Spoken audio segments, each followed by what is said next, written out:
안녕하세요. 사연 읽어주는 남녀입니다. 오늘도 와주셔서 감사드리며 그럼 오늘의 사연 바로 소개해드리겠습니다. 늘 사연을 틀어놓고 삶의 지루함을 잊고 이웃님네들이 사는 이야기를 들은 지도 이제 오래되었네요. 이번에는 용기를 내어 제 사연을 보내보기로 했답니다. 저는 60대 중반의 여성이에요. 외아들이 하나 있죠. 저는 젊은 시절에 남편을 잃었어요. 그리고 남편보다 앞서 어린 시절에 사고로 세상을 떠난 아들이 있었습니다. 저에게는 친정에서 물려받은 재산도 있었고 그것을 종잣돈 삼아 부동산이나 주식 같은 데에 투자를 해서 많은 돈을 벌었답니다. 이상하게도 제가 투자한 주식 종목은 그때마다 값이 올랐고 부동산도 사놓으면 값이 오르는 행운을 경험했죠. 하늘에서 남편과 첫아이가 저를 돕는 것 같다는 생각이 들었어요. 그래서 지금은 비록 변두리지만 100평쯤 되는 집에서 저 혼자 살고 있답니다. 아들은 따로 살고 있어요. 아들은 서울 중심지의 작은 원룸에서 혼자 살고 있답니다. 제가 보증금을 만들어 주었어요. 제 아들 이야기를 하려니 조금 부끄럽네요. 왜냐하면 하나밖에 없는 아들 녀석 자랑할 것이 없는 것은 고사하고 늘 골머리를 앓게 하는 아이니까요. 우선 성인이 된 후 취업을 해도 한 직장에 오래 붙어있지 못하고 쉽게 그만두기를 반복하는 아이였답니다. 너 근무 시간에 엄마한테 웬 전화질이냐? 들어간 지 얼마 되지도 않았는데 그래도 되니? 그 회사 이상한 회사예요. 매일 똥개 훈련만 시키고 일은 가르쳐 주지도 않는다고요. 그래서 그만뒀어요. 회사에 처음 들어간 사람에게 여기저기서 잔심부름을 시키기도 하죠. 아들이 말한 똥개 훈련은 바로 그런 걸 말하는 거였어요. 이거 하랬다가 하지 말랬다가 저거 하랬다가 또 하지 말랬다가 하니 아들 성격에 욱한 거였답니다. 그게 뭐 그렇게 힘든 일이라고 그런 이유로 회사를 그만두고 나오나요? 그게 힘든 일이면 세상에 안 힘든 일이 어디 있겠어요. 회사를 그만두는 이유도 다양했죠. 일하는 것에 비해서 월급이 적다는 것은 기본적인 이유이고 하다못해 사무실이 덥다 춥다까지도 나중엔 사직의 이유가 되더라고요. 즉 돈을 벌 의지나 의욕이 전혀 없어 보였답니다. 그리고 아들은 이를 가렸어요. 몸을 움직이는 육체 노동은 죽어라고 싫어했죠. 곧 죽어도 사무실에서 펜대 굴리는 일에만 집착했어요. 그런데 그 펜대 굴리는 회사에 들어가도 오래 버티지 못했으니 바로 그게 문제였죠. 사실 스트레스로 따지자면 사무실에서 머리 쓰는 일이 더한 것 아닐까요? 그런데도 사무실 일은 사무실 일대로, 현장 일은 현장 일대로 다 마음에 들지 않는다니 도대체 어떤 직장을 원하는지 알 수가 없었어요. 보험 영업을 하는 일도 시켜보았어요. 2개월간 회사에서 요구하는 실적을 채우지 못했죠. 보조금이 있기는 하나 그것은 업적을 달성해야 주는 돈이었어요. 결국 아들은 보험회사에 나가서 단 한 푼도 벌지 못하고 또 나와버렸답니다. 그러고는 그런 끔찍한 회사에는 다시 나가지 않겠다나요? 엄마, 나 보험회사 일 도저히 못하겠어요. 하루에도 수백 통씩 전화를 걸어서 보험을 파는 일인데 대부분 전화를 안 받거나 바쁘다는 거예요. 그런 데이터를 가지고 무슨 일을 해요. 그러면서 자꾸 눈치를 주는데 정말 끔찍하더라고요. 어떤 소설에서 읽은 기억이 나요. 배의 선장 직업을 가진 사람이 바다에 나가지 않으려는 이유가 거의 100가지가 된다는 것이었어요. 바람의 방향, 물결의 정도, 그날그날 달라 보이는 바다의 색깔, 가기로 한 기항지의 기후 조건 등등 핑계를 대면서 바다에 나가지 않으려고 했다고 소설책에 묘사되어 있었죠. 우리 아들이 꼭 그렇더라고요. 분명히 이제 성인이 되어 직장을 가져야 하는 사람이 이리저리 핑계를 대며 일을 하지 않으려 하는 것이었죠. 그리고 몇 번을 그렇게 직장을 그만두더니만 이제 사업을 하겠다면서 제게 손을 내미는 것이었어요. 엄마, 나 이번에야말로 마음 잡고 일을 좀 해볼까 해요. 사업을 하나 작게 할 생각인데 엄마가 좀 도와주세요. 자신 있는 거냐? 사업은 회사와 달라서 네가 때려치우고 싶다고 그냥 몸만 달랑 나올 수 있는 일이 아니라는 거다. 알고 하는 말이니? 아들은 이번에야말로 자신이 있다며 조명기구를 생산하는 사업을 시작했어요. 그중에서 낚시 집어등은 좀 인기를 끄는 모양이더라고요. 무슨 애플리케이션이라는 것도 개발해서 인기를 끌었죠. 이렇게 아들의 사업이 잘 되어 나가자 저는 이 녀석이 이제야 자리를 잡게 되었구나 하고 안도했답니다. 열심히 하는 것 같더라고요. 그런데 자식 키우는 일이라는 것이 걱정의 연속이더라고요. 이제 일에 적응해서 잘하는 것 같으니까 다른 걱정이 되기 시작했어요. 홍기가 차서 이제 결혼 이야기가 나올 때가 된 것이었죠. 한동안 누구를 사귀지도 않는 것 같아서 애를 태웠습니다. 그런데 어느 날 눈치를 보니 여자친구가 생긴 것 같더라고요. 제 집에 다니러 와서도 어느 방엔가 틀어박혀서 장시간 통화를 하는 모양새나 갑자기 외모에 더 신경을 쓰는 것 같은 모양새, 모두 여자친구가 생긴 것을 짐작하게 하는 것이었어요. 너 여자친구 생겼니? 네 나이 이제 무슨 미팅하듯이 금방 만났다 금방 헤어지고 그럴 나이는 아니야.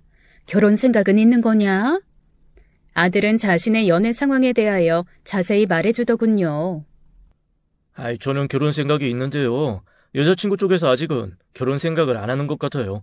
결혼 얘기하면 은근 딴 얘기로 말을 돌리더라고요. 그렇다고 안 만나주는 것도 아닌데 확답을 안 하고 있어요. 저는 또 걱정이 되더라고요. 아들 녀석은 분명히 결혼 생각이 있다는데 아가씨 쪽에서 확답이 없다는 얘기를 들으니 이 녀석이 결국 상처를 받게 되는 것이 아닐까 생각했답니다. 그런데 그러던 어느 날 정말로 의외로 아들이 만난다는 여자친구를 제 집으로 데려왔어요. 제 집에 왔다가 저녁도 먹지 않고 나가는 폼새가 어째 여자친구를 만나러 나가는구나 싶긴 했습니다. 그런데 결혼에 대해서 확답을 하지 않는다는 여자친구를 집으로 데리고 왔으니 놀랄 밖에요. 알고 보니 집으로 데려왔다기보다는 좀 우연한 일로 그냥 같이 왔다라고 하는 정도더라고요. 아들이 우리 집에 왔다가 지갑을 놓고 나갔는데 근처에서 여자친구를 만난 다음에 지갑을 놓고 나왔다는 것을 깨달았다고 했어요. 그래서 그냥 같이 온 것이라나요? 아이가 서글하니 인상도 좋은 편이고 요즘 애들답지 않게 조금 부끄럼도 타는 것 같았어요. 빼어난 미인은 아니지만 아무튼 미운 인상은 아니었죠. 반가워요.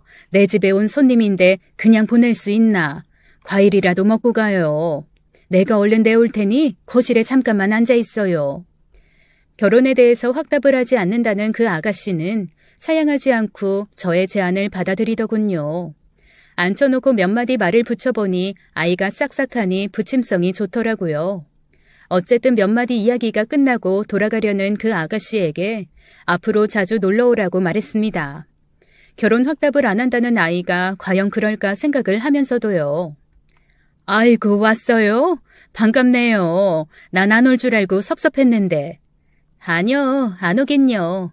어머님이 너무 친절하게 대해주셔서 그냥 편하게 왔어요. 그리고 말씀 놓으세요. 딸 같은 나이잖아요.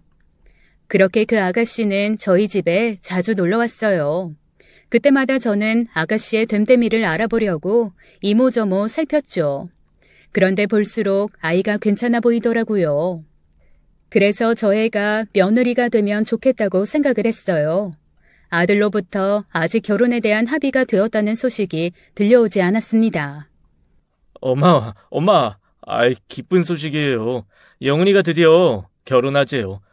그런데 저보다도 시어머니 되실 분이 너무 좋아서 결혼을 결정했다고 하네요.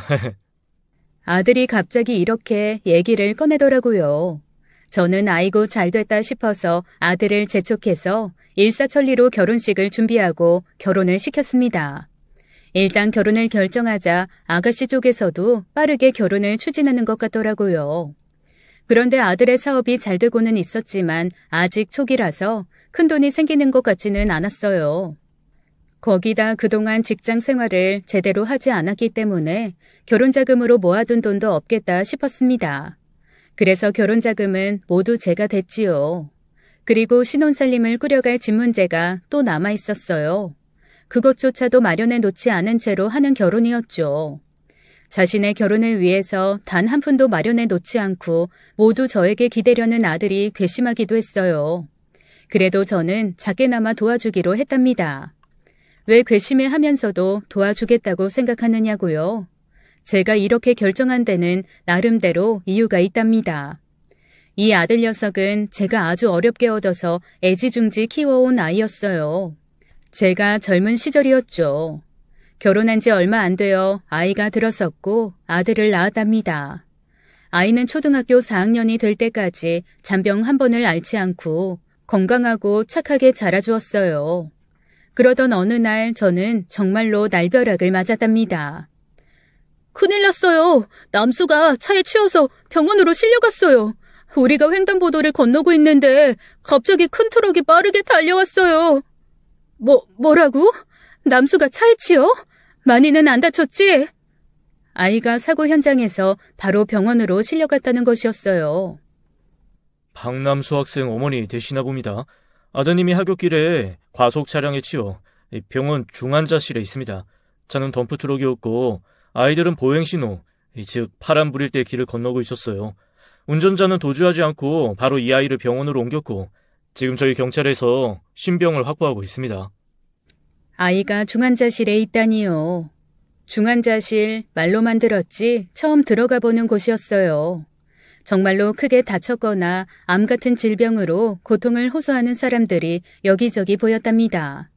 그런데 우리 아들이 중환자실에 있다니 뭔가 착오가 있었다는 생각을 하고 싶더라고요. 그런 절실한 생각이 정말 착오를 만들어냈죠. 선생님, 우리 아이 많이 안 다쳤죠? 있을 자리가 없었나 봐요. 여기 중환자실에 있는 걸 보니 말이에요. 곧 데리고 나갈 거예요. 아이 어머님 되시죠? 너무 놀라지 마시고 제 말씀 들으셔야 합니다. 아이는 뇌와 주요 장기에 큰 손상을 입은 상태예요. 가끔 소생하기도 합니다만 소생해도 평생 누워 있어야 할 처지가 될 가능성이 높습니다. 조금 더 지켜보아야겠지만 뭐라고 장담하기는 어렵네요. 장담하기가 어렵다니요. 그렇다면 설마 우리 아들이 잘못되기라도 한다는 걸까요? 그런데 정말로 아이는 그날 저녁에 저와 아이 아빠가 지켜보는 가운데 세상을 떠났습니다. 아이의 몸을 흔들며 외쳤죠. 남수야, 엄마야, 얼른 좀 일어나봐, 어? 우리 집에 가야지. 아이는 대답도 없고 움직임도 없었어요. 곧이어 어떤 사람들이 와서 아이를 하얀 시트로 덮더니 아이가 누워있던 침대를 다른 곳으로 옮기는 것이었어요. 하얀 시트로 아이를 덮을 때까지도 저는 아이가 세상을 떠났다는 것이 실감나지 않았습니다. 그러던 중에 의사가 아주 사무적인 말투로 아이가 떠난 날짜와 시간을 제게 알려주더군요. 우리 아들을 어디로 데리고 가는 거예요? 저한테 말 한마디 없이 어디로 데려가는 거냐고요? 저는 아들을 하얀 시트로 덮어 옮겨가는 침대를 따라가며 오열했어요. 입관을 할 때 또다시 참았던 눈물이 터져나왔습니다. 어린 아들의 장례를 치르고 나니 아이는 이제 제 곁에 없었어요.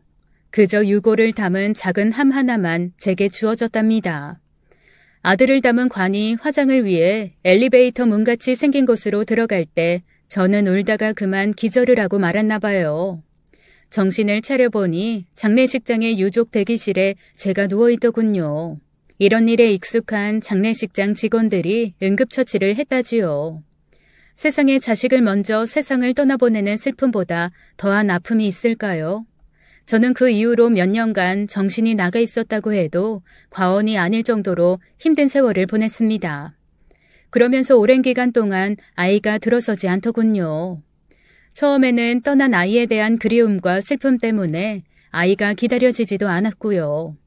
그런데 아이가 들어서지 않는 세월이 점점 길어지자 아이를 떠나보낸 아픔과 더불어 또 그것도 하나의 아픔이 되더군요. 아들이 떠난 지 자그마치 10년이나 되는 동안 아이가 생기지 않았으니까요. 거의 포기한 상태였어요.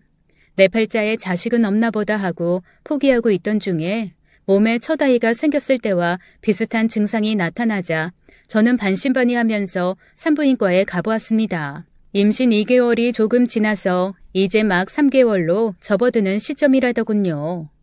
정말 기적같이 아이가 생긴 것이었답니다. 제 아들 녀석은 이렇게 어렵게 얻어서 키운 아이였어요. 첫 아이 때문에 피해의식이 생긴 저는 또 사고라도 생길까 봐서 아이에게 눈을 떼지 않고 키웠답니다. 엄마가 학교 끝날 때쯤 데리러 갈 테니까 그때까지 나오지 말고 교실에 있어라. 알았지? 꼭 엄마가 갈 때까지 기다려야 된다. 나도 이제 조금 있으면 중학교 가는데 매일 엄마가 데려다주고 데리러 오고 하니까 애들이 놀려요. 그만 오셔도 돼요, 엄마. 아이가 제 마음을 알 리가 없었죠. 먼저 떠난 형의 이야기를 해주었지만 만나보지도 못한 형에 대한 이야기는 아이한테 막연할 수밖에 없었을 거예요. 아이 아빠가 세상을 떠난 것도 이쯤이었습니다. 첫 아이를 잃고 술로 세월을 보낸 시간들 때문이었을까요? 남편은 어느 날 갑자기 심장마비로 세상을 떠났답니다. 아직 아이는 어렸고 아빠의 손길도 필요한 나이였는데 그만 아빠가 먼저 간 아들 곁으로 떠나버리고 만 것이었어요. 저는 또 한 번 가슴을 도려내는 아픔을 겪어야 했죠. 그리고 어린 아들과 저만 남겨진 세상이 왜 그리도 넓고 낯설었는지 지금도 알 수 없답니다. 아들과 남편을 연달아 잃고 제가 산 세상은 이전과는 분명히 다른 세상이었어요. 그리고 아이와 남편을 모두 잃게 된 제가 마음 붙일 곳은 이 작은 아들 녀석밖에 없었답니다. 무엇보다도 남들이 아빠 없는 아이라고 무시할까 봐서 제일 걱정되었어요. 그래서 물질적으로나마 풍족하게 키우려고 했답니다. 그러다 보니 아이가 이렇게 경제적으로 해이한 상태가 되고 만 것이었어요. 누구 탓을 하겠어요? 제가 잘못 키운 탓이겠죠. 아들은 저에게 경제적으로 기대는 것을 당연하다고 여긴다는 것도 느낄 수가 있었습니다. 아이가 자라는 시기 동안에는 경제적으로 원하는 것을 모두 해주었어요. 그러다 보니 경제적인 책임감 같은 것은 애초에 없었죠. 노력하지 않아도 경제적인 문제가 해결되다 보니 어렸을 때부터 저에게 의존적이 되면서 힘든 것은 조금도 못 참고 성실하지도 않은 아이가 되고 말았던 것이었습니다. 그래서 아이가 성인이 되면서부터는 웬만하면 독립성을 키워주어야겠다고 생각했어요. 여러 번 사업을 도와달라고 했지만 지금 하고 있는 사업 하나만 그나마 전망이 밝은 것 같아 도와주는 참이었습니다. 엄마, 우리 결혼하면 살집 몇 평 정도 해주실 거예요? 물론 아파트죠. 하긴 요즘이야 일반 주택 구하기가 더 어렵죠. 진수야, 엄마 돈 없다. 너도 이제 성인이니 네 결혼자금 정도는 네가 만들었어야 하는 것 아니니? 엄마는 네가 독립적인 사회인으로 우뚝 서길 바라는 사람이야. 마치 많은 사람이 가진 건물에 원룸이 나왔다고 하니까 내가 가서 내 이름으로 계약해주마. 엄마, 제가 처가에 면이 서야 말이죠. 어떻게 그렇게 신접살림을 시작해요? 원룸이요? 혜정이가 아마 도망갈걸요? 그렇다고 도망갈 아이라면 처음에 도망가게 놔두는 게 낫다. 아이 몇 생기고 나서 도망가는 것보다는 말이다. 저는 아들에게 좀 냉혹하다 싶을 정도로 말했답니다. 그리고 제 이름으로 계약해 주겠다는 것도 다 사정이 있었어요. 결혼 전에 원룸을 아들 이름으로 얻어주었더니 그 보증금을 가지고 술 먹고 노는데 다 써버렸기 때문이었답니다. 그래서 이번엔 아예 보증금에 손을 못 대게 하려고 제 이름으로 직접 계약하겠다고 한 것이었어요. 엄마는 100평대 집에서 살면서 아들이 원룸에 살면 사람들이 뭐라고 하겠어요? 그리고 혜정이한테는 이걸 뭐라고 설명해요? 아예 아파트 해주세요, 엄마. 사람들이 뭐라건 그게 무슨 상관이냐. 우리한테 그럴 만한 이유가 있는데 말이야. 며느라이한테도 있는 대로 설명하려무나. 며느리가 수십 평대 아파트 바라고 결혼한 것은 아니겠지? 만일 그렇다고 해도 이 엄마는 원룸 이상 도와줄 수가 없어. 저는 이렇게 단호하게 선을 그었답니다. 제가 하도 고집을 부리니까 아들은 결국 마지못해 제가 계약한 원룸에서 신혼살림을 시작하게 되었어요. 그런데 며느리가 우리 집에 와보곤 수십 평대 아파트 정도는 요구했을 것이다라는 제 생각은 기우라는 것이 점점 밝혀졌죠. 며느리는 결혼 후에 원룸에 대한 불만도 없을 뿐만 아니라 혼자 있는 제가 걱정된다고 하면서 자주 찾아오는 것이었어요. 어머니, 이 김치 제가 담근 건 아닌데요. 친구네 집에서 얻은 거예요. 하도 맛있어서 어머니 목까지 얻어왔어요. 맛 좀 보세요, 어머니. 정말 맛있어요. 아이고, 친정도 아니고 친구한테 무슨 내 목까지 얻어오니. 남한테 패키치면 못 쓰는 거다. 김치는 앞으로 내가 담가주마. 어머니, 저 김치 담글 줄 알아요. 걱정 마세요. 이건 하도 맛있어서 제가 조금 얻어온 거예요. 어머니 김치 담그지 마세요. 제가 해다 드릴게요. 김치는 친구네 집에서 얻어왔다고 했지만 며느리는 음식 솜씨도 좋은 것 같았어요. 저희들끼리 별식이라도 해먹게 되면 꼭 싸가지고 와서 제게도 맛보게 해주더라고요. 며느리가 가져다주는 음식은 항상 맛있었어요. 모레가 네 시아버지 기일이다. 제사를 모셔야 하니 시간 맞춰 오너라. 네가 들어오고 나서 처음 올리는 제사니까 처음 인사드린다고 생각하고 오려무나. 그런데 며느리는 바로 다음 날 우리 집에 찾아왔더라고요. 어머니, 모레 제사를 지내려면 오늘부터 준비를 좀 해야겠다 싶어서 왔어요. 일단 시장 볼 거 목록부터 꼼꼼히 적어야겠어요. 빠뜨리지 않게요. 어머니가 좀 도와주세요. 요즘 젊은 아이들답지 않게 며느리는 제사 지내는 일에도 익숙한 모양이었어요. 지금은 부모님이 미국으로 이민을 가셨지만 그 전에 조부모님 제사 준비를 도와드리면서 어깨너머로 배웠다고 하더군요. 그러면서 저와 같이 작성한 리스트대로 시장을 꼼꼼하게 봐와서 저 혼자 뚝딱뚝딱 준비를 시작하는 것이었어요. 차려낸 것을 보니 얌전하고 정갈했죠. 그렇게 며느리가 들어와서 지내는 애들 아빠의 첫 기일이 흐뭇하게 지나갔답니다. 그렇게 흐뭇하게 기일을 보내면서 저는 며느리를 잘 보았다는 깊은 생각과 더불어 아이 아빠에 대한 기억으로 갑자기 슬퍼지더라고요. 무정한 사람 같으니 살았으면 이렇게 며느리 재미 같이 볼 수 있었을 텐데. 그리고 또 한 사람, 제 가슴 속에 가장 큰 멍으로 남아있는 아이에 대한 그리움으로 가슴이 먹먹해 오더라고요. 그 아이가 살아있었다면 그 아이와 결혼한 며느리가 있었겠죠. 어떤 시인이 쓴 시에서 보지도 못한 사람이 그립다고 하더니만 바로 이런 경우를 두고 하는 말인가 봅니다. 보지도 못한, 아니 볼 수도 없는 큰며느리가 갑자기 왜 이리 아쉬워지는지요. 어쨌든 우리 며느리는 정말 기특하더라고요. 거기다가 아들과 작은 불화도 없이 잘 지내는 것 같았어요. 아들이 아파트 타령을 하면서 사실 걱정도 되었었거든요. 왜냐하면 제가 사는 집에 와보았던 며느리도 틀림없이 괜찮은 아파트 정도를 기대하고 있겠구나 싶었기 때문이었습니다. 그런데 그런 불만은 오히려 아들 녀석 입에서 나왔지 며느리는 그런 일에 불만도 없는 것 같았어요. 그런 사실들이 아마 아들이 편안하게 사업을 하게 하는데 도움을 주었을 거예요. 아들의 사업은 아직도 잘 되고 있었으니까요. 잘 된다는 게 돈을 많이 번다는 게 아니라 생활비 정도 나오게 유지가 된다는 뜻이랍니다. 예전에 회사를 자주 그만두었던 것에 비하면 지금은 아주 잘하고 있다는 말이었죠. 저는 며느리가 점점 더 마음에 들었답니다. 자식 복도 없고 남편 복도 없는 저에게 며느리 복은 있었나 보다 싶었어요. 저는 그저 며느리가 아들이 마음을 잡고 자기 가정 챙기며 살 수 있게 지금처럼 내조를 잘해주기를 마음속으로 빌었습니다. 그러던 어느 날이었어요. 제가 친구들과 제주도로 여행을 가게 되었답니다. 2박 3일 일정으로 오랜만에 친구들과 나들이를 가기로 한 것이었죠. 아가, 나 2박 3일로 제주도에 좀 놀러 갔다 오련다. 친구들이 하도 이번에도 안 오면 안 된다고 난리를 쳐서 말이다. 어머나, 잘 됐네요, 어머니. 너무 집에만 계시는 것 같아서 걱정했었어요. 그렇게 가끔 친구분들과 여행도 다니고 모임도 갖고 그러세요. 그러면서 며느리는 직접 여행 가방도 다 싸주고 일정 체크도 해주더라고요. 여행 가방을 어찌나 꼼꼼하게 쌌는지요. 놀러 가게 되면 뭐 하나씩은 꼭 빠뜨리고 가방을 싸서 현지에서 사게 되곤 하잖아요. 그런 것이 하나도 없었어요. 작은 일이지만 며느리에게 참 고맙더라고요.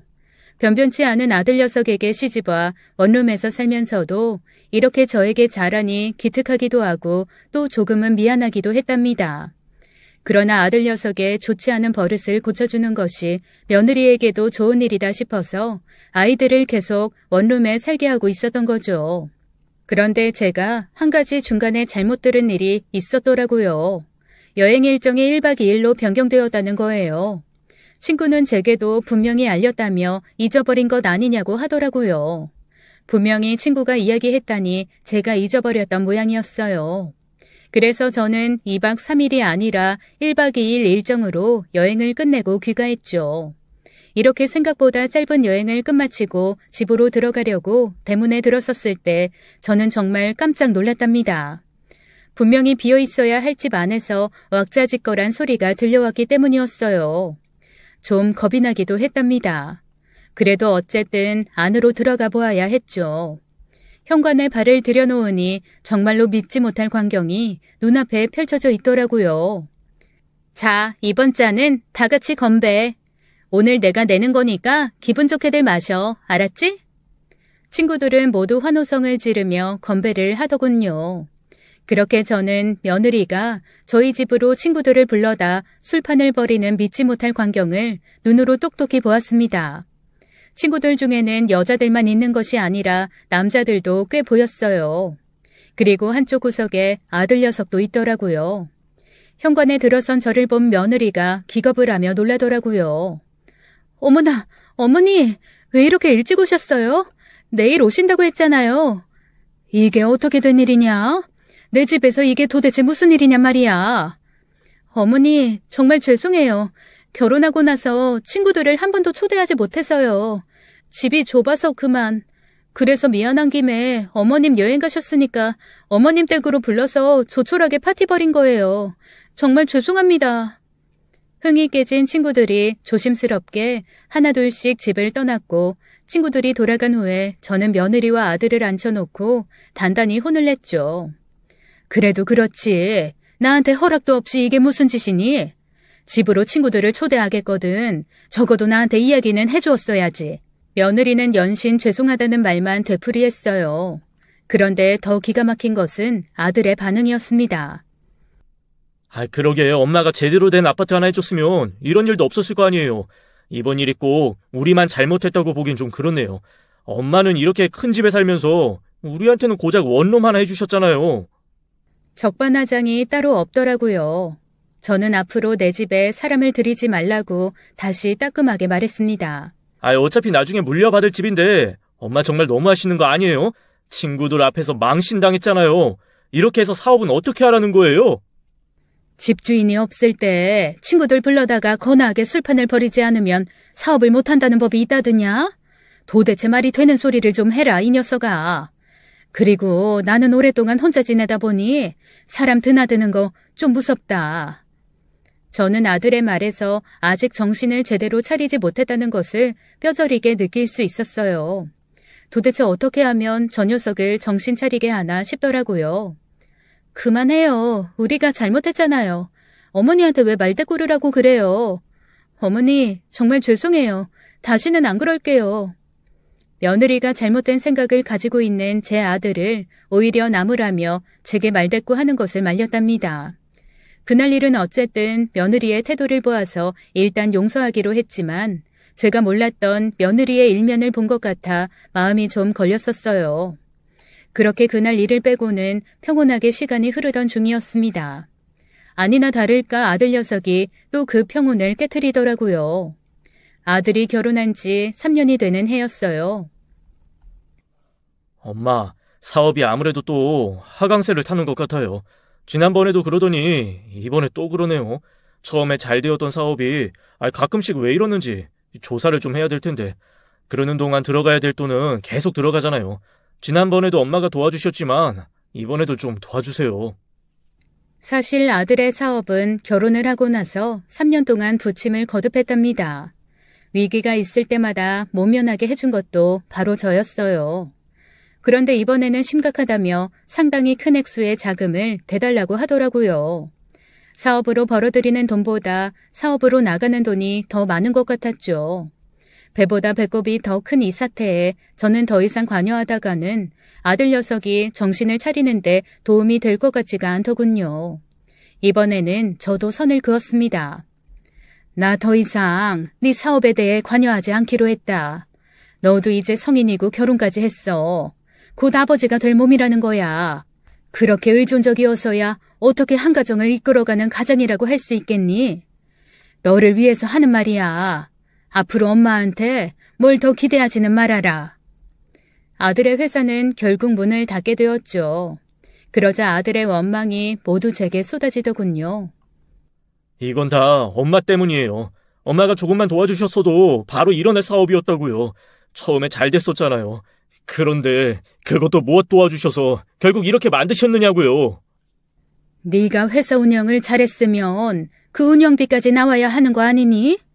회사는 회사대로 있고 운영비 되는 사람은 따로 있다는 말이 대체 무슨 말이야? 나는 네 회사 문 닫은 일에 일말의 가책도 없다. 사실 말은 이렇게 했지만 한 번 더 도와주었어야 하나 싶은 생각도 들긴 했어요. 그럼에도 불구하고 아들이 결혼까지 한 성인임에도 여전히 제게 의존하고 있는 것이 걱정되었습니다. 회사가 문을 닫았으니 이제 어딘가에 취직을 해야 될 텐데 제발 그 일이 잘 되어서 제 살림 하나는 제가 꾸려나가기를 마음속으로 기원했어요. 이렇게 아들이 속을 썩이는 날이면 꼭 먼저 떠난 큰아이가 떠오르곤 했죠. 그 아이가 살았으면 어땠을까 그저 착하기만 하던 녀석 어떻게 그런 나이에 그렇게. 그러고는 결국 눈물로 이어지곤 하는 것이었죠. 그러던 어느 날이었어요. 카페 운영하고 있는 친구가 있는데요. 전에 왜 파티할 때 집에도 왔었던 친구요. 꽤 잘 사는 녀석인데 운영하는 게 힘들어서 쉬고 싶다면서 맡아줄 사람이 필요한 모양이던데. 아들이 이런 말을 불쑥 꺼내면서 결론을 말하지 않더라고요. 규모도 크고요. 규모가 크니까 권리금도 크고 일하는 사람들도 많고 손님도 많더라고요. 카드 매출 보니까 매출도 괜찮은 것 같던데요. 아들이 제게 또다시 사업을 시작한다면서 사업자금 얘기는 차마 꺼내지 못하는 것이 틀림없었어요. 아이고 그래 네가 이야기하는 게 기껏 돈 이야기겠지 싶더라고요. 그래서 결론은 네가 인수하고 싶다는 거냐?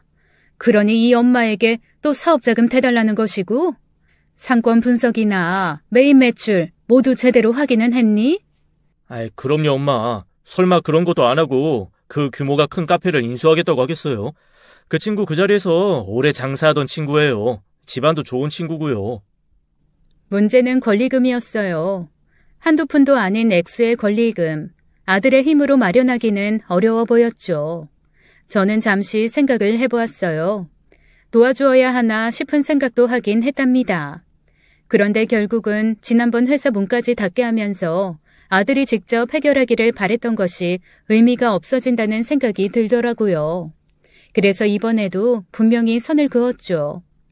내가 지난번 회사 문 닫을 때도 분명히 말한 것으로 안다. 네가 또 나한테 사업자금을 대달라는 얘기라면 아예 얘기도 꺼내지 말어. 이 엄마는 네가 무슨 일을 하건 네 힘으로 알아서 하기를 바란다. 너는 이번에도 네가 할 노력은 전혀 안 하고 또 엄마한테 와서 손을 벌리고 있는 거 아니냐. 엄마, 돌아가실 때 그 재산 다 가지고 돌아가실 거 아니잖아요. 하나밖에 없는 아들한테 그런 것도 못 해주신다는 거예요? 도대체 그 재산 다 뭐에 쓰려고요? 죽을 때 가지고 가서 먼저 간 네 형 주고 네 아버지한테도 좀 떼어드릴 생각이다. 내 재산이니 내가 죽고 난 다음에 어떻게 쓸 것인지까지 걱정할 것 없어. 아들은 이런 제 말을 비웃기라도 하듯 아주 노골적으로 못마땅한 기색이더라고요. 마치 제가 당연히 해주어야 하는 것인데 안 해준다는 것 같은 표정이었어요. 저는 아들에게 선을 그으면서 분명히 말했죠. 사업을 벌일 능력이 없으면 일을 가리지 말고 취직을 하라고요. 하다못해 종일 서빙하는 일이라도 하면 최저임금도 한껏 높아져 있겠다. 한 달에 200만 원 가까이 벌 것이라고 얘기해 주었습니다. 그러면 두 식구 충분히 먹고 산다고요. 그러니까 엄마는 지금 제가 식당에 나가서 사람들 먹은 거 찌꺼기나 청소하는 일 안 하는 게 불만이신 거군요. 내 얘기는 먹고 살기 위해 또 가족을 위해 하는 일이라면 도둑질만 아니라면 신성하다는 얘기야. 너 도대체 그 일 가리는 버릇은 언제나 돼야 고치겠니? 세상에 쉬운 일은 없는 거야. 저는 더 이상 이야기해보았자 별 소득도 없겠다고 생각하여 다시 이 이야기는 저에게 꺼내지 말라고 아들에게 분명히 말해두었죠. 제가 하도 딱 부러지게 이야기를 하니까 아들도 아마 포기를 했나 봐요. 더 이상 저에게 도움을 청하지 않더라고요. 그런데 몇 달 후에 며느리를 통해서 아들이 결국 그 카페를 인수했다는 소식을 들었습니다. 어느 날 아들과 며느리가 집으로 다니러 왔는데 아들은 아주 기세가 등등하더라고요. 엄마, 제가 못할 줄 아셨죠? 보세요. 제 힘으로 했잖아요. 엄마 소원대로 제 힘으로 이렇게 큰 카페 인수했어요. 권리금도 꽤 된다면서 어떻게 그 돈을 마련했을까 의문이 들긴 하더라고요. 뭐 어쨌든 그 카페가 잘 되는지 5달 동안 나쁜 소식은 없었습니다. 그런데 결국은 또 일이 터지고 말았어요. 엄마, 제발 저 좀 도와주세요. 저 권리금 사기 당한 것 같아요. 카페에서 실제로 일해보니 남는 게 거의 없더라고요. 임대료에 인건비, 재료비를 빼고 나면 손에 쥐는 게 100만 원 남짓밖에 안 돼요. 편의점 알바를 해도 이 정도는 벌잖아요. 하루빨리 다른 사람에게 넘기고 싶어요. 한 달에 100만 원이라도 남는다니 손해본다는 것보다는 낫구나. 그것도 임대료, 인건비, 재료비 다 빼고 나면 남는 돈이라고 하지 않았니? 그러면 일단 두 식구 간신이라도 먹고 살면서 좋은 시기를 기다려야지. 엄마, 진짜 심각한 문제가요. 엄마가 안 도와주니까 제 3금융권 대출까지 다 끌어다 권리금 줬단 말이에요. 적어도 그 카페에서 대출금 이자 정도랑 우리 먹고 살 돈은 나올 줄 알았죠. 100만 원 가지고는 이자도 못 내요. 상권 분석이나 메인 매출 모두 확인했다고 하지 않았냐는 제 질문에 아들은 그 친구라는 사람이 말해준 것을 곧이곧대로 믿고 수익 계산을 했고 수익 중 일부를 대출이자로 갚으려고 했다는 것이었어요. 그러니까 상권 분석이나 메인 매출에 대한 면밀한 조사도 없이 그냥 그 친구의 말만 믿고 벌인 일이었다죠. 그리고 그 친구는 아들이 가게를 보러 갔을 때 한시적 이벤트를 벌이면서 몇 달 동안 뒤로는 적자를 보면서도 사람들을 많이 끌어모아 카드 매출을 높였다는 것이었어요. 제대로 사기를 당한 것이었죠. 그리고 알아보니 그 친구라는 사람은 외국으로 가서 연락도 되지 않는다는 것이었어요. 금융권에서야 당연히 날짜가 되면 이자나 아니면 이자와 원금이 같이 들어오기를 기대하겠죠. 그런데 그것을 갚을 돈도 나오지 않는 가게를 인수하고 만 것이었으니 그 독촉이 심했다는 것이었어요. 그래서 아들은 어쩔 수 없이 큰 빚을 떠안은 채 그 가게를 아주 싼 가격에 다른 사람한테 넘겼다고 하더라고요.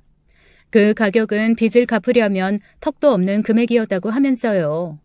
그리고는 무릎을 꿇고 말하더라고요. 정말 빚독촉에 전화 벨소리만 나도 겁이 나요. 이제는 신용정보사 같은 데서 편지도 날라오는데 저 지금 처지가 말이 아니에요. 엄마, 제발 도와주세요. 네? 나는 알다시피 현금을 가지고 있는 사람이 아니야. 그래서 그 빚 갚아줄 능력도 없어. 네가 벌인 일이니 어떻게든 네가 해결해야지. 네 힘으로 알아서 했다고 그렇게 기세등등하지 않았었니? 어머니, 그러면 지금 사시고 있는 집을 저희에게 주시면 되잖아요. 며느리가 갑자기 불쑥 끼어들면서 한 말이었어요. 그동안 얌전하고 살림에만 열심인 줄 알았던 며느리가 이렇게 당돌하게 나왔기 때문에 저는 그만 깜짝 놀라고 말았습니다. 아마 이것이 며느리에게 받는 두 번째 의외의 느낌일 거예요. 한 번은 제가 집을 비웠을 때 친구들을 모아놓고 건배를 외치는 그 모습에서 보았고 오늘은 또 아들 녀석도 입에 담지 않는 집 얘기를 꺼낸 것이었으니까요. 그런데 아들은 한술 더 뜨더라고요. 엄마는 혼자니까 원룸에서 살면 되는 것 아니냐고 하는 것이었죠. 그러니까 얘들이 미리 의논을 하고 와서 자기들이 맡은 역할대로 제게 이야기를 하고 있구나라고 느낄 수가 있었습니다. 아들 녀석은 무릎을 꿇은 자세를 유지한 채 눈물까지 보이고 있었어요. 저는 며칠을 곰곰이 생각해 보았죠. 그러고는 아들 며느리를 불렀어요. 너희들이 결혼한 지 3년이 넘도록 손주를 안겨주지 않는데 손주를 낳으면 집을 물려줄 수도 있다. 조건은 또 한 가지 있어. 네가 집안의 가장으로서 일을 가리지 말고 어디든 취직해서 일을 하라는 조건이야. 이 조건을 충족한다면 니들 말대로 해주마. 저의 이 말에 아들은 뛸 듯이 기뻐하더라고요. 그리고 전에 식당 서빙 일에 대해서 어쩌고 저쩌고 하면서 불만을 토로했던 녀석이 그 힘들다는 택배 물류센터에 일자리를 구했다는 소식이 들리더라고요. 그렇게 몇 달이 흘러갔죠. 그동안은 자주 드나들던 며느리도 찾아오지 않았어요. 저는 솔직히 며느리가 친구들 앞에서 마치 무슨 술꾼처럼 건배를 외치던 일, 그리고 지난번에 집을 증여해달라며 당돌하게 말하던 이미지 때문에 며느리에 대한 생각이 예전과는 조금 달라진 상태였어요. 그런데 그런 며느리에게서 드디어 임신했다는 연락이 왔습니다. 어쨌든 저는 손주를 보게 되었다는 사실에 날아갈 듯 기뻤죠. 며느리의 배는 점점 불러왔어요. 그리고 며느리가 한 가지 중요한 이야기가 있다며 제게 찾아왔더라고요. 임신 6개월 때쯤의 일이었어요. 어머니, 아시다시피 저희 친정부모님 모두 미국에 계시잖아요. 요즘은 아이한테 미국 시민권 만들어주느라고 일부러 원정 출산까지 한다는데 저는 가도 머물 곳이 있고 돌봐주실 분들이 있으니 가서 낳아가지고 올게요. 아이를 위해서도 좋은 일이고 아이 아빠도 힘든 일 하느라고 다른 데 신경 쓸 여력도 없는데 좋은 생각이잖아요. 어머니도 신경 안 쓰실 수 있고요. 주로 부유층에서 미국 시민권을 아이에게 만들어주기 위해서 하는 것이 원정 출산이라죠. 미국 땅에서 태어나기만 하면 부모의 국적을 따지지 않고 미국 시민이 된다는 미국의 법 때문이었어요. 굳이 말릴 일도 아니었기에 저는 그렇게 하라고 하고는 사돈댁에 전화를 걸어 들어가는 비용을 모두 대겠다고 하고 며느리를 잘 부탁한다는 말을 덧붙였죠. 그렇게 해서 며느리는 아이를 낳기 위해 미국에 가 있고 아들은 한국에 남아서 일을 하게 되는 때 아닌 따로 사는 부부가 되어버렸죠. 저는 종종 며느리의 친정에 전화를 해서 안부를 물었답니다. 그런데 사돈이라면 역시 어려운 사이였는지 전화를 걸 때마다 며느리의 친정에서 불편해한다는 기색을 느꼈어요. 그리고 웬만하면 꼭 할 말만 하고 전화를 끊으려고 하더군요. 며느리 소식이 늘 궁금하긴 했지만 며느리가 먼저 전화를 하기 전에는 사돈댁에 전화를 넣기도 어렵더라고요. 그저 시간이 빨리 지나서 며느리가 아이를 낳아 안고 돌아오길 바랄 밖에요. 시간은 어쨌든 흘러서 며느리가 아기를 낳아서 데리고 들어왔어요. 10년 전만 해도 손주 귀엽다는 말이 그다지 다가오지 않았었는데 이제 저도 분명히 할머니인가 봐요. 손주가 그렇게 예쁠 수가 없더라고요. 아이는 아들이었어요. 오랜만에 우리 식구들은 행복한 시간을 보내고 있었습니다. 엄마, 이제 아이도 낳았고 원룸에서 아이를 키우기도 어려우니 약속하신 대로 집 바꿔 살죠. 엄마가 분명히 약속하신 일이에요. 그렇죠? 아들은 다짐을 하듯 말했지만 저는 사실 그 날짜를 차일피일 미루고 있었어요. 집을 비워주기가 싫었느냐고요. 그건 아니었답니다. 어느 부모가 자식 편해지는 것을 싫어하겠어요. 제가 차일피일 미루는 것은 좀 이상하다는 생각을 가지게 되었기 때문이었습니다. 아이가 자라면서 제 아빠를 전혀 닮지 않는 것이었죠. 아이가 자라갈수록 그렇더군요. 그렇다고 자라갈수록 며느리와 똑같아지는 것도 아니었답니다. 그래서 증여를 미루고 있었던 것이었어요. 아마도 처음과 달라진 며느리의 그 두 가지 모습 때문에도 이런 생각을 하게 되었는지 모르죠. 제가 알던 며느리와는 다른 그 두 가지 이미지를 연상하면서 혹시라도 불륜을 저지른 것이 아닌가 생각하게 되었습니다. 그래서 굳이 원정 출산을 하겠다고 했었고 그 부모의 불편해하는 기색도 그렇게 생각하니 설명이 가능했어요. 저는 며느리를 불러다 놓고 말했죠. 아가, 약속대로 집 증여해주마. 아니 집뿐만이 아니라 내 전 재산을 물려주마. 그러자 며느리 얼굴에 화색이 돌고 눈에 빛이 나는 게 보였어요. 단 조건이 하나 있다. 친자 확인 검사 후에 증여하도록 하마. 내 친손자가 맞다면 내 전 재산을 물려줄 거고 만에 하나 우리 아들 친자가 아니라면 난 단 한 푼도 줄 수가 없다. 그런 경우 차라리 사회에 환원하는 것을 생각해 보려고 한다. 어머니, 세상에 무슨 그런 말씀을. 제가 어머니한테 어떻게 보였길래 그런 의심을 받는지 모르겠지만 저 정말 기분이 너무 나빠서 그런 검사는 못하겠어요. 아니, 안 할래요. 며느리의 반응을 보려던 것이었는데 역시 이렇게 나오더군요. 며느리가 불륜을 저지른 것이 분명해 보였죠. 사실 제가 며느리에게 이렇게 묻기 전에 이미 모든 조사는 마친 상황이었어요. 아들과 손자의 친자 검사를 해보았거든요. 결과는 물론 내 친손주가 아니라고 나왔습니다. 이래서 시도득은 못한다는 말이 있나 봅니다. 결국엔 전혀 다른 생김새 때문에 의심한 거였으니까요. 결국 불쌍한 것은 바로 우리 아들이구나 싶었습니다. 이쯤 되니 며느리가 어디서 어떤 남자의 아이를 낳아왔는지는 알아야겠다고 생각했습니다. 그래서 일을 잘한다는 사설 탐정을 고용했어요. 예상하신 대로 며느님이 만나는 남자가 있어요. 이 남자랑 불륜 관계인지는 모르겠지만 최근에 만난 남자는 이 사람뿐이었네요. 여기 사진도 보시죠. 사진을 보니 웬 껄렁해 보이는 한 남자가 보였습니다. 깡패 같기도 하고 분위기가 묘한 사람이었어요. 정말 생각할수록 맹랑한 아이였습니다. 며느리가 자주 만난다는 그 남자가 불륜남일 것이 거의 분명해 보였죠. 사설 탐정이 가지고 왔다는 사진에는 며느리와 낯선 남자가 커피 전문점에서 만나는 장면이 찍혀 있었어요. 며칠 후 며느리를 불러다 놓고 증거는 모두 가지고 있으니 사실대로 말하라고 다그쳤어요. 입을 꾹 다물고 있던 며느리에게 결국 남자와 함께 찍은 사진을 내밀었죠. 그러자 며느리 입에서 제 예상보다 놀라운 말이 튀어나왔습니다. 어머님, 자꾸 저한테만 뭐라고 하시는데 이거 꾸민 사람이 누군 줄이나 아세요?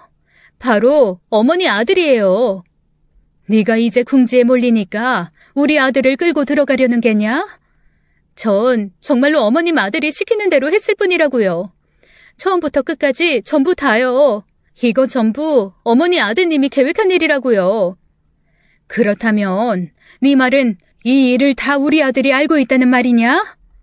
알고 있는 정도가 아니라 이 모든 걸 꾸민 사람이 어머니 아들이라고 말씀드리는 거예요.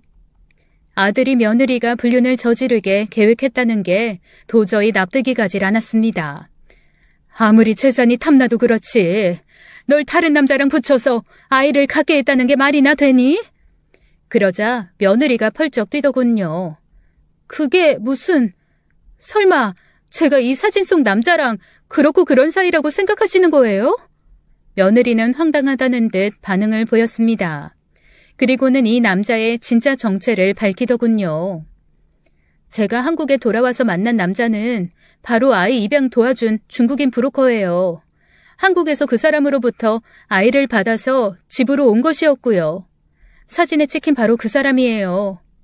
며느리의 말인즉슨 이랬어요.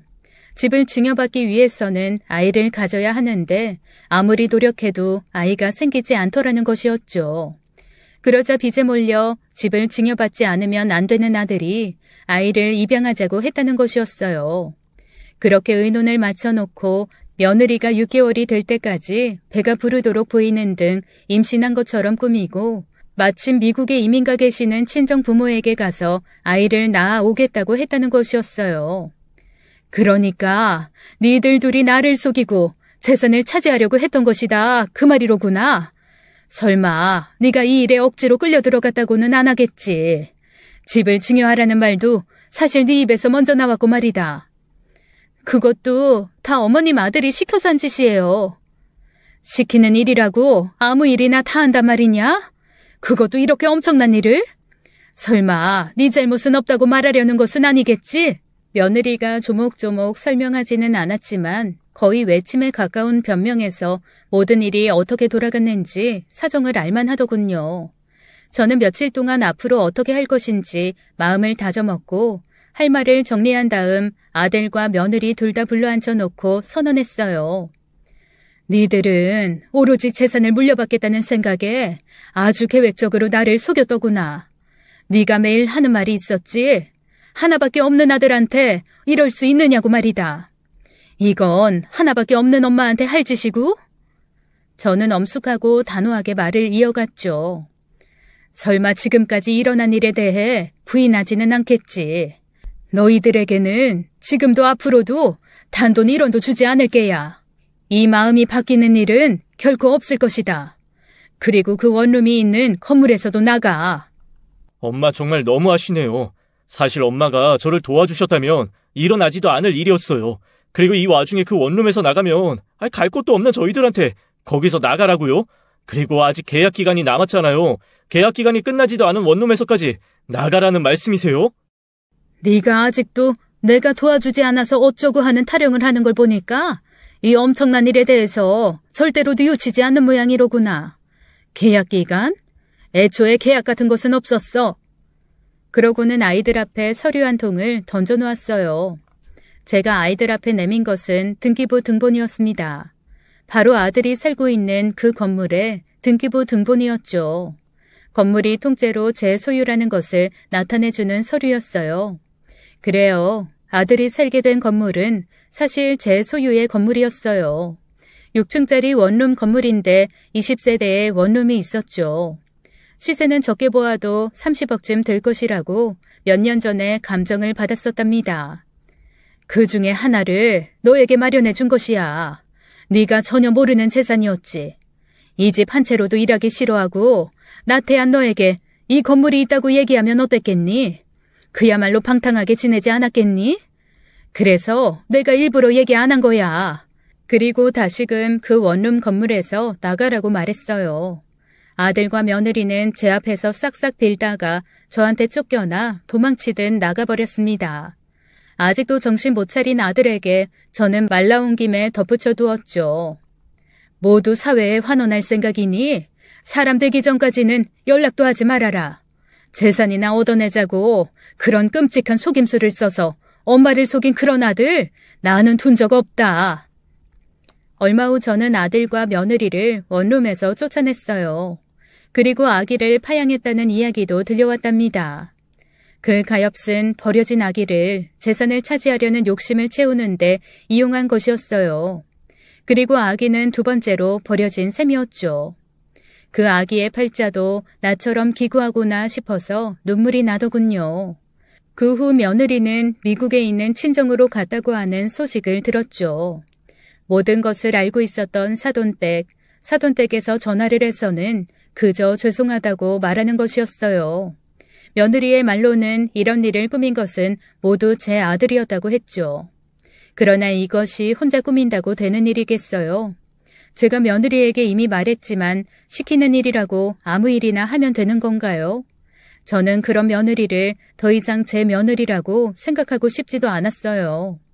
아니 아들이 그 며느리를 데리고 살건 말건 참견하고 싶지도 않더라고요. 며느리에게 다른 사람의 전화를 빌려서 전화를 걸었죠. 제 전화번호는 알고 안 받을 것 같아서였어요. 아마 이 전화통화로 하는 말이 너에게 내가 마지막으로 하는 말이 되겠지. 이 이상 너와 어떤 대화를 하기도 싫구나. 한때 다정한 고부였다만 이 일이 이렇게 밝혀진 마당에서 너하고 나 그저 처음부터 없었던 사람인 셈 치자꾸나. 아들은 따로 집을 구해 나와서 계속 물류센터 일을 한다는 소식을 사설탐정이 알려주더군요. 노동이 얼마나 신성한 곳인지를 이번 기회에 깨닫고 제발 사람이 되어주기를 저는 마음속으로 빌고 또 빌었습니다. 또다시 이미 떠난 큰아들과 남편 생각이 간절하더군요. 그리고 이번에는 제가 정말 서럽게 울고 있었어요. 두 사람에 대한 그리움과 더불어 아들 녀석에 대한 배신감, 그리고 실망감에서 나오는 눈물을 주체할 수가 없더군요. 이럴 때일수록 먼저 간 가족들이 더 생각나더군요. 큰아들이 어릴 적 교문 앞에 우산을 가져다주는 저를 반가워하던 모습이 떠올랐습니다.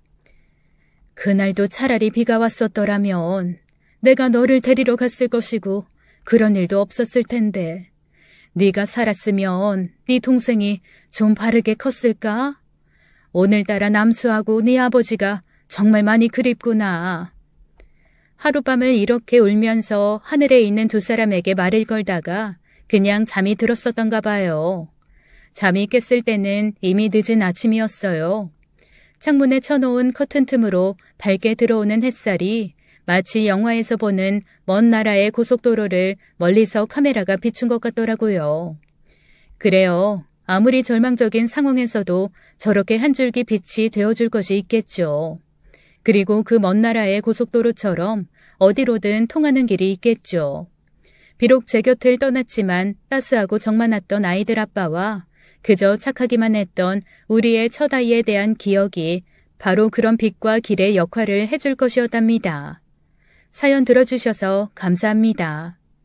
지금까지 사연 읽어주는 남녀였습니다. 끝까지 시청해주신 여러분 감사드리며 저희는 다음 사연으로 돌아올게요. 감사합니다.